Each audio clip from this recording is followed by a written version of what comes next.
Wow, what a great way to start the day with testimonies, baptisms, declarations of following Jesus. What a wonderful thing. Well, thank you for joining us for worship today. If you're new or visiting here, thank you so much for joining us. And we are in part 2 of a 5-week series called Making Room. And we're working through a workbook as well in our small groups. And if you don't have a copy, we might have a few left. You might have to make some more, I'm not sure. But if you need to grab one, talk to one of the pastoral staff and we'll help you out with that as well. Now, I'm sure I've told this story I'm about to tell you a few years ago, but most of you have probably forgotten it, so I'm going to tell it again. When I was 21, I was asked to be a program director at Nest Lake Bible Camp.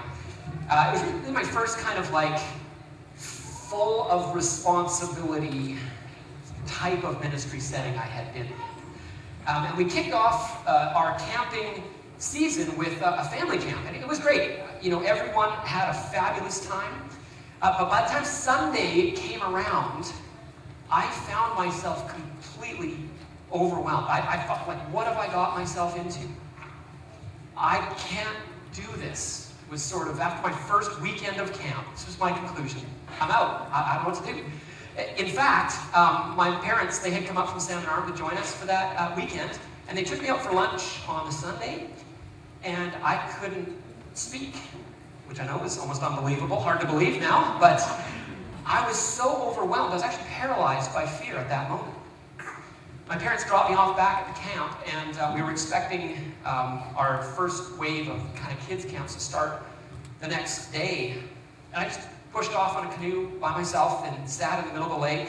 I had a little pocket New Testament, and I can remember just being so desperate, just begging God for his help.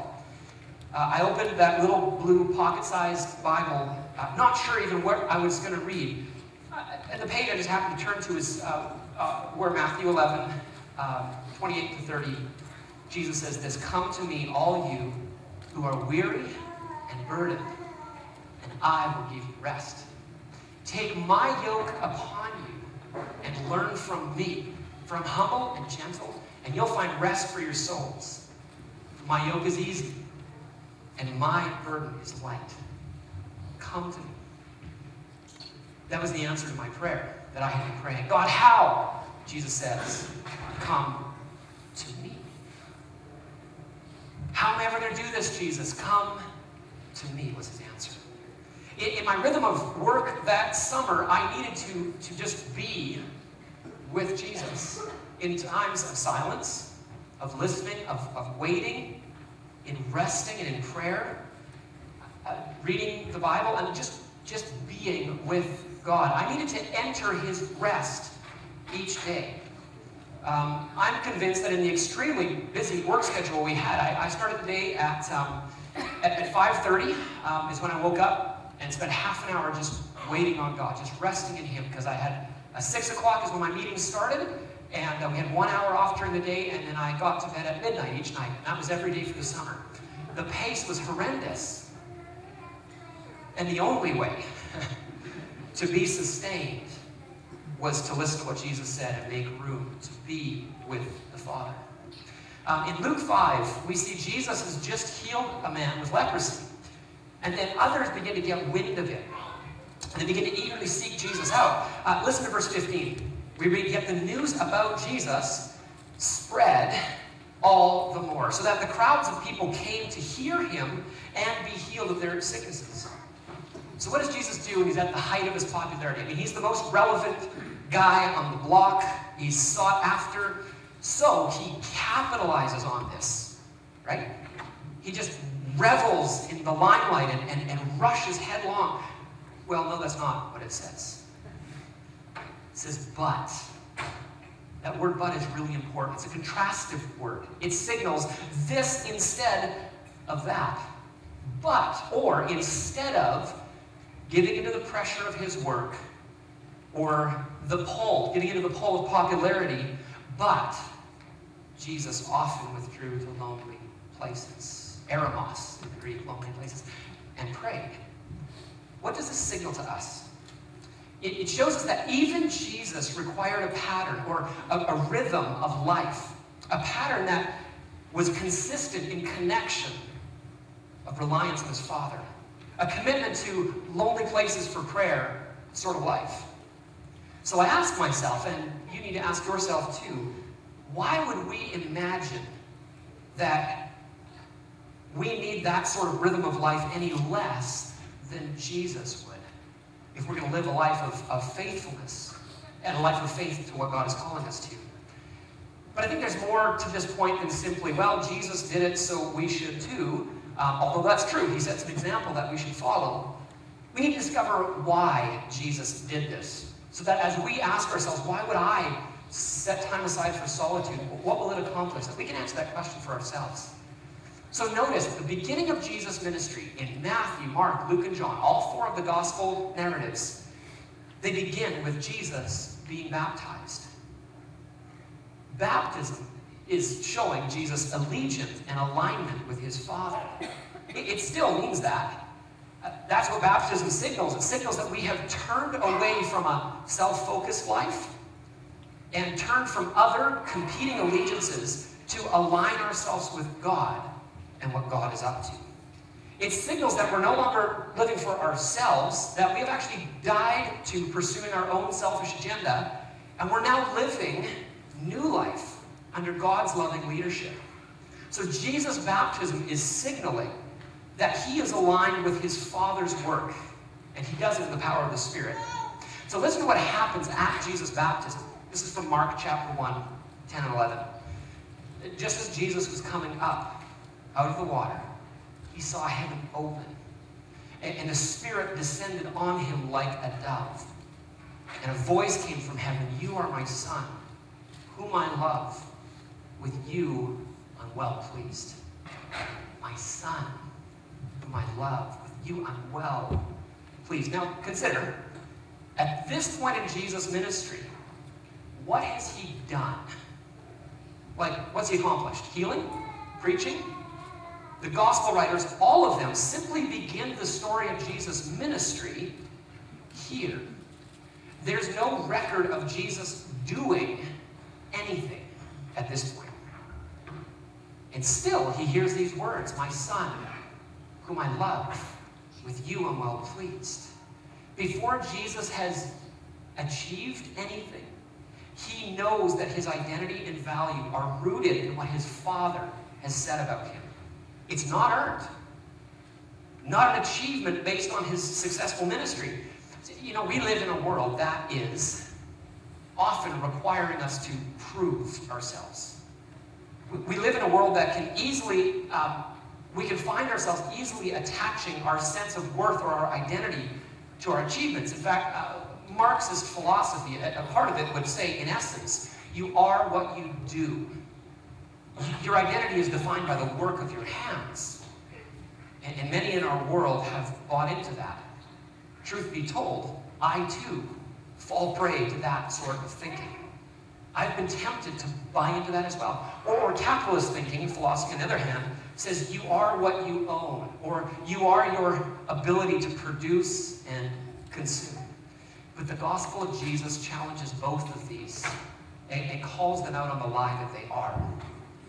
We need to notice too, directly after Jesus' baptism, we read that he was led by the Spirit into the desert, a lonely place. Again, the same Greek word, eremos here. And here, Jesus is fasting. He's hungry. And during this time, the devil showed up to him. Luke records the scene like this. Listen to what the devil says. He says this, if you are God's, or if you are the Son of God, tell this stone to become bread. And notice what the devil's doing there. He's calling into question the word that the Father has spoken over Jesus at his baptism. If you really are. Meaning, do you really think you're the Son of God? Do you really believe that stuff he said about you before you did anything? Well, maybe now you should prove it. Prove that you're worthy of that name. Jesus is doubted to tempt. Here he's tempted to doubt the word of grace already given by his Father, of love and affirmation. He's being asked to prove himself worthy. Here's what we need to notice. In Mark's gospel, you have his baptism, then Jesus' temptation, and then he begins his healing and his preaching. And if we move a few verses forward in Mark chapter 1, we find Jesus is gaining popularity. In verse 35 we read, very early in the morning, while it was still dark, Jesus got up. He left the house and went off to a solitary eremos place where he prayed. We read next that his disciples went out to find him and they say, hey, Jesus, everyone's looking for you. Which means, as William Lane says in his commentary, what are you doing here in this wilderness place when you should be in the midst of the multitude who are clamoring after you? Listen to Jesus, how he responds. Let us go somewhere else, to the nearby villages, so I can preach there also. That's why I've come. So what happened to Jesus in his solitary prayer place? I think two things primarily. He's reminded who he is and what his mission is.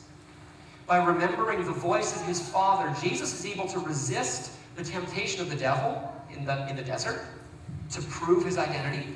And again, he's in a desert place again, a solitary place of prayer, and he's able to resist the temptation of his own disciples to be adored and celebrated by the crowds of Capernaum. Now, I'm going to make a guess. Don't put up your hand. But I'm going to make a guess that I am not the only person in this room who has at some point been distracted from living out my true identity as God's child. And I doubt I'm the only one here who's felt myself lose sight of God's purpose for my life. So Jesus says, come to me. I will give you rest. He says it to you and to me. And I think that the rest we receive from Jesus is the same sort of rest that Jesus received from his Father in his solitary places of prayer time. What was that? Well, it was a rest from the need to prove that we're lovable or that we're worth something. It was a rest from the need to find validation or worth from the work of our hands. Whether it's, am I a good mother? Or my sales are up. I'm making money, finally. I'm a valuable person. Or, I sure have made an impact on others through my charity work or my ministry. Now I know I'm somebody. Just as Jesus was tempted to find his value and identity in his performance and achievements, we will face the same temptation. But like Jesus, we too can come and hear the words of our Father speaking over us. In trust we come to Jesus as we come in repentance and faith and find new life in him. And then we hear these words, you are my son, or you are my daughter, whom I love. With you I'm well pleased. And just like Jesus, we hear those words not because of what we've accomplished, but it's an identity we simply receive by grace.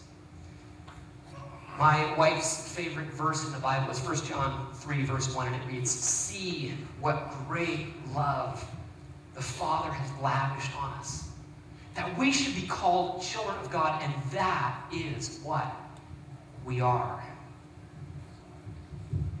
The mission of God, you see, is to redeem and restore what was lost when humanity rebelled against God. To bring us back into a place of right relatedness with God, with others, with our own selves, and with the rest of creation. And Jesus, in giving up his life on a Roman cross, letting it be pulled apart for you and me, and then being powerfully raised by his Father, he makes it possible that you and I, as we trust him, can truly become his sons and daughters. So what's solitude for? It's for that. It's for being reminded and reconnecting with our true identity, for being reminded who we are and whose we are. I think it's also for hitting a reset button, as we need to refocus on our God-given mission.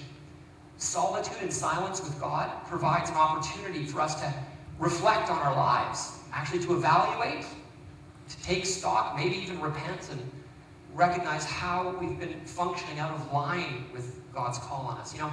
As I was coming back from Nova Scotia in October, I was on a layover at the Calgary airport, coming back from school stuff. And I was looking over the bookshelves at one of the places, just interested, what are people reading today? And I was fascinated by this book, and I picked it up, and the title was Never Enough. Donald Trump in the pursuit of success. Just notice that title, just never enough. It struck me. It struck me not only because it's a description of maybe how Trump functions in life, but really reflects the culture of which he is a part, and actually which you and I are a part of as well. So the question is, what keeps Trump, and at times so many of us too, constantly dissatisfied, feeling never enough, always in need of more? Maybe it's the obvious ones, maybe more money, of course is one, but more success, more time, more status, more recognition, more power, more fill in the blank. Yes, we live in a never enough sort of world, and that offers us a reason for constant striving, for constantly working to keep pushing for more. But that's not all. I turned over the book and I read a fascinating quote from Trump. It says this: "I don't like to analyze myself because I might not like what I see." Yes. Some of you are laughing because you're saying, "I don't like what I see." Horrible. Dave. Here's the thing though. As I read that, I went, wow, that's an honest admission. And you know what? That's me too, sometimes. I don't want to look at my life because I don't like what I see. It's good for him for saying it out loud.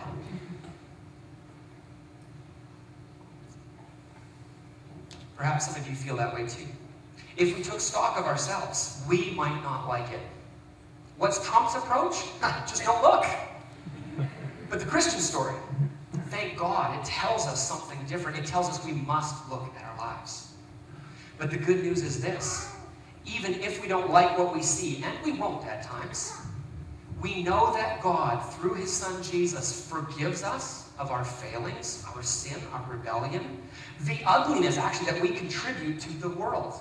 And not only that, this is important, we find that God is committed not just to our forgiveness, but our transformation. God doesn't just make us his, he makes us like him. So silence and solitude with God will lead us to stopping, to listening to our life.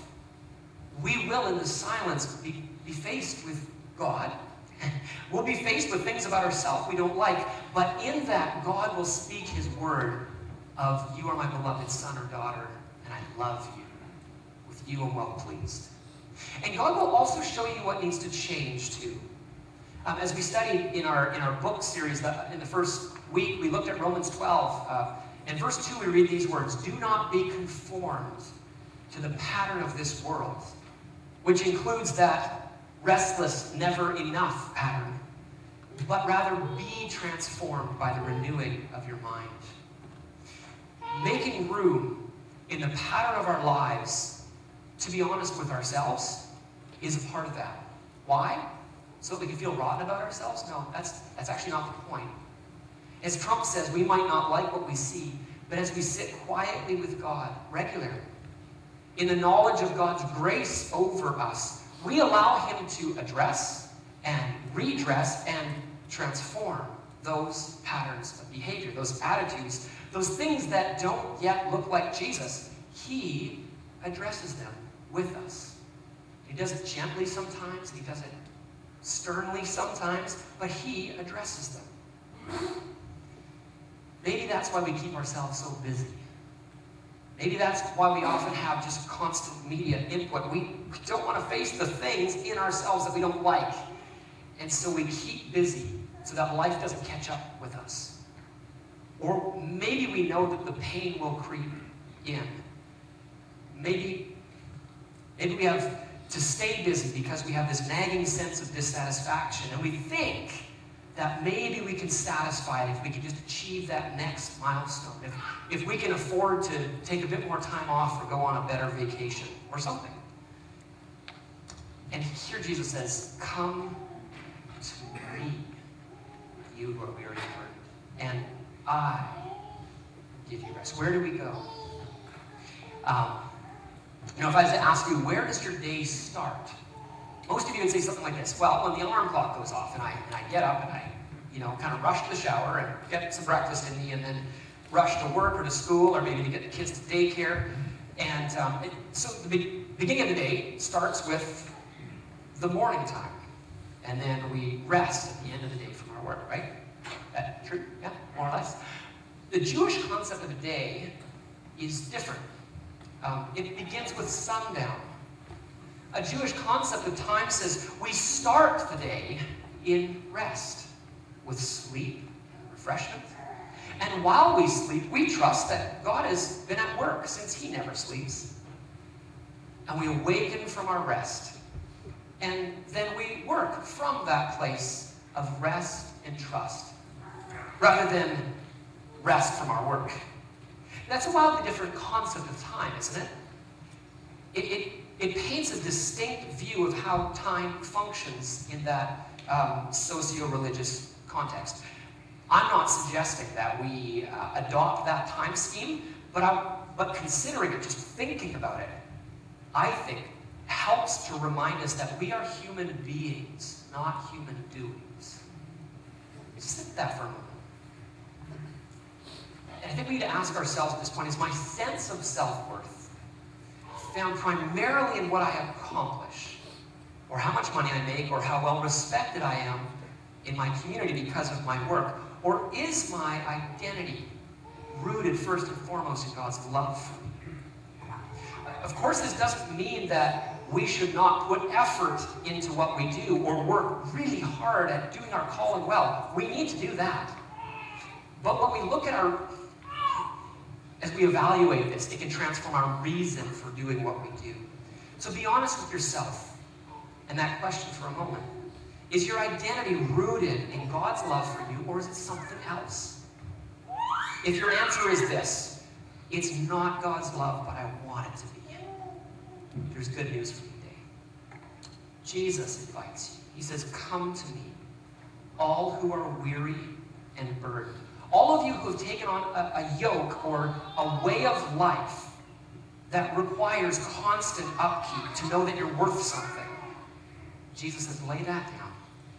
Take up my yoke instead, because I'm humble and gentle. The way of life I offer, one lived in dependence and trust and connection with the Father and his grace.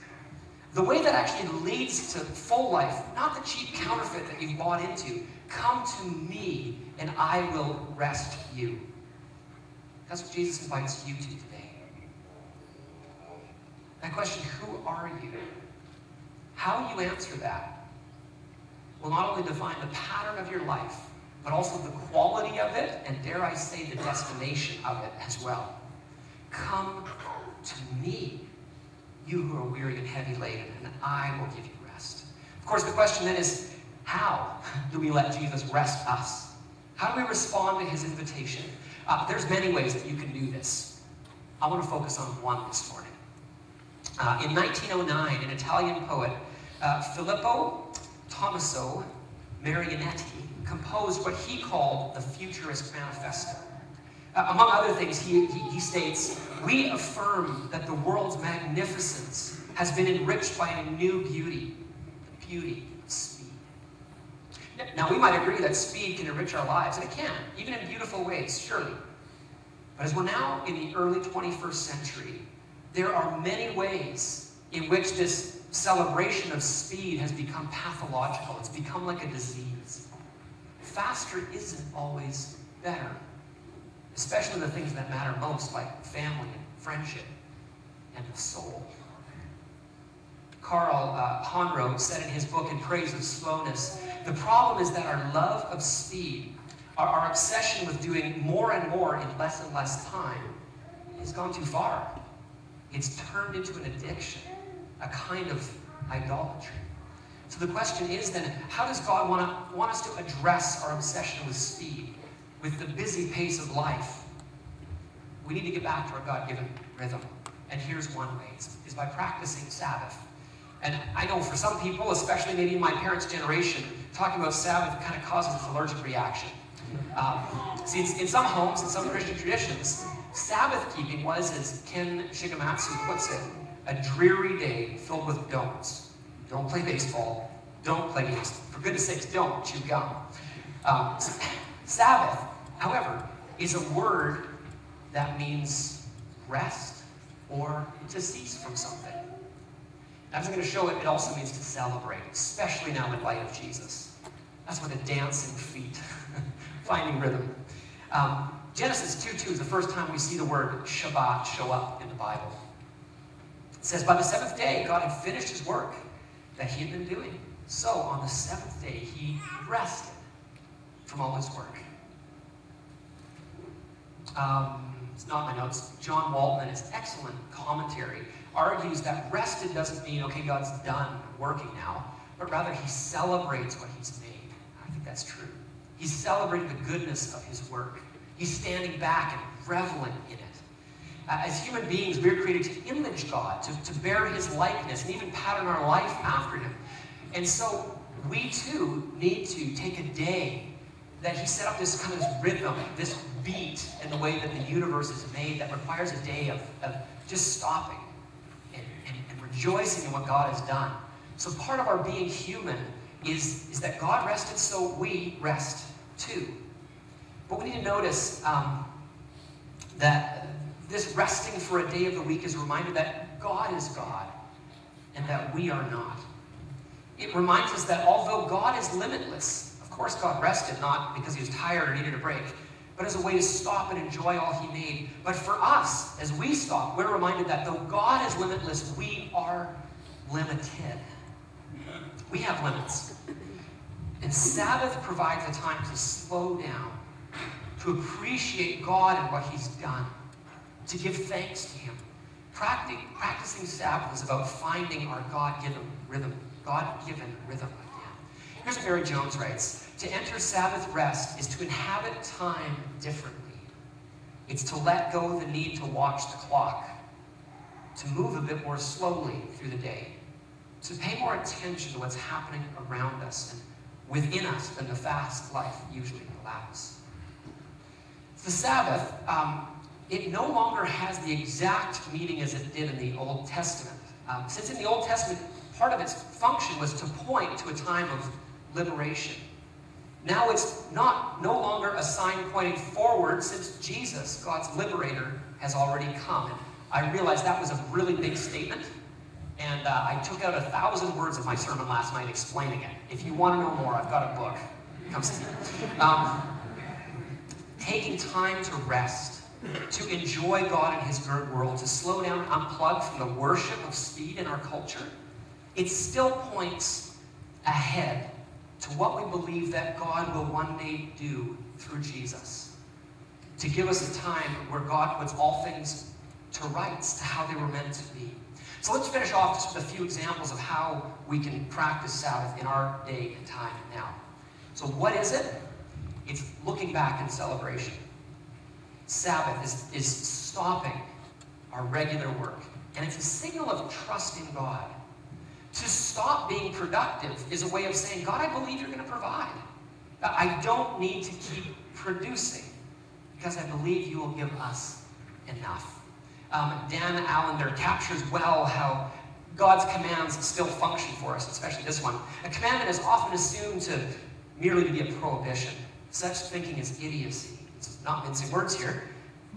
God's commandments keep us from sucking diesel fumes in order to orient us to delicious fresh air. Sabbath is the healthiest air for us to breathe. What's he saying here? He's saying that what God is asking of us, he asks for good reason. In fact, Jesus, he's in an argument with religious leaders, and he tells us the Sabbath was actually made for humans, not humans for the Sabbath. What does he mean? Well, it's that the Sabbath is not intended to be life-sucking, but actually life-giving. It's a refreshment to our lives. So the Sabbath is taking a day to find our rhythm again, to stop, to celebrate, to enjoy what God has done, to enjoy his good earth, our neighbors to be filled with laughter and joy, and of course, God is the object of our celebration. Practicing Sabbath is, as well as taking, I think, times for solitude and silence at points throughout our week, as well as in our month and our yearly schedule, gives us an opportunity to find our rhythm again, to challenge in our lives, any inner compulsions in our soul that try to earn a sense of worthiness or identity for ourselves. So Sabbath keeping becomes a chance to switch gears and simply be. And it's in a mode that's different than the rest of our work week. So we might ask, well, what do we do on Sabbath? How do I determine what's really going to be restful for me? You know, for me, I read, I write, and I meet with people and do planning all week long. That's the profile of my work. So what I find is going to rest me is going to be outside, usually, enjoying nature. It's, you know, fishing, walking, wrestling with my kids, having friends over for meal, not in any kind of like pastoral level, but just for their friendship. Those are life-giving, resting activities for me. Our kids call it family day. That's what they know our Sabbath as. Oh, is it family day today? You know, there's that day where we're going to stop and just be together and be. Let me leave you with an example from a busy lady who was a student, and she found her rhythm in taking a day off a week. Martha Don was a professor and writer, and she speaks of a time when she just had to trust God through Sabbath keeping during her PhD at Notre Dame. At the time, she was required to learn to read 3 languages, French, German, and Latin, all 3 at the same time. And here's what she said. After only 6 weeks of class, I had to be able to translate 1,000 words in a 2-hour test in each language. Toward the end of the week, as she was studying, the knowledge that the Sabbath would soon come gave me incredibly powerful comfort and courage to persist. Even as, at the beginning of the week, memories of the Sabbath delight I had just experienced motivated me to begin again. And on Sunday, ceasing to work at language set me free from lots of fun. Every Sunday I enjoyed worship, Bible study. I ate different foods than I ate during the rest of the week and engaged in relaxing and creative activities. Sometimes I played the organ for worship, went to the beach or swimming pool, took long walks, or played in the parks in the afternoon with friends or just by myself. Most of all, Sunday was a day for enjoying God's presence. I wanted to draw your attention to that example because she's, I would say, legitimately busy. And yet, she trusts God not only to meet her needs, to get her schoolwork done, but to meet her. And she just took a day off for worship and rest and celebration. The day doesn't matter. In Jesus' death and resurrection, we would say that God has redeemed all time and space. But taking a day off, finding our rhythm again, that's built into the very creation story, that really does matter. My wife was reading through this last night, and she reminded me, she said, I was going to say, hey, for me, Sunday isn't the day I take off. That's true. It's a full work day for me. She says, we don't do Sabbath very well yet, Dave. I said, yeah, I probably put that in there. So we don't do Sabbath very well yet. But we're learning to, and we're trying to. I take from Friday at 5 p.m. until Saturday at 5 p.m. as a day where I cease my work. For you, your work schedule might not allow to have a regular set day off, and that's not a problem at all. My encouragement is simply that you find a way to stop and to say, I'm not going to use this chunk of time to make money, to be productive in my usual ways, but I'm going to waste some time and just celebrate God and enjoy what He's given me. So, I'd encourage you as well, in addition to just taking a 24-hour period off once a week, one of the things Catherine and I have been trying to do is schedule a few retreats into our yearly schedule too. And this isn't a holiday that's action-packed and filled up with exciting things. We usually go away to a cabin that doesn't have TV or internet access. So we can just be with God, be with each other, cook good meals, walk, pray, read, listen. We're beginning to build that into our calendar, and it's been very, very good for us. I'd also encourage you maybe to take a walk daily, or just take a 10-minute to start with period of just saying, I'm just going to be quiet before God. You know, my best praying times when I walk my dog. I seem able to focus and quiet my life down from the digital inputs. I can leave the phone at home and just be with God. You know, maybe you're a mom and you have almost zero time because there's not a kid hanging off of you if you got little ones. Maybe it's that few moments of quiet while the kids have gone to bed before you have to hit the pillow as well. That you just say, God, I want to be with you in quiet.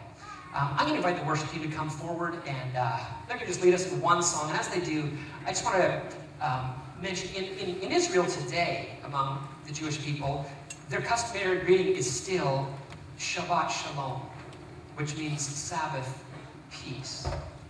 This greeting reminds us of the purpose of the Sabbath. As Barry Jones puts it, to practice Sabbath is to practice Shalom, or God's peace, is to rehearse the way that things are supposed to be. That peace between God, ourselves and others, with our own selves, and with the rest of nature. Weekly Sabbath keeping is a rhythm of remembrance and anticipation, looking back to creation and ahead to the renewal of all things. As we practice Sabbath, we live into the vision of God. Will you live into that vision? Will you make room in your life to just be with God? To be reminded who you are and whose you are and what your life has been given to you for?